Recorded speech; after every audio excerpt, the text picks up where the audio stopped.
ஆதியில் ஆண்டவன் இந்த பூமியை படைத்தானே, அவன் ஆசையைப் போலவே இந்த பூமி அமையல்லையே. ஆண்டவன் ஆசையே இங்கு பொய்யாய் போய்விடில், மனிதனின் ஆசைகள் மெய்யாவது சாத்தியமா?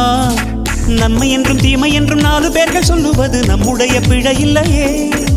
துன்பம் என்ற சிப்பிக்குள் தான் இன்பம் என்ற முத்து வரும், துணிந்த பின் பயம் இல்லையே.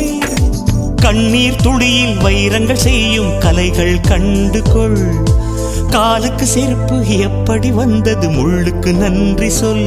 புயல் மையம் கொண்டால் மழை மண்ணில் உண்டு, எந்த தீமைக்குள்ளும் சிறு நன்மை உண்டு. ஓ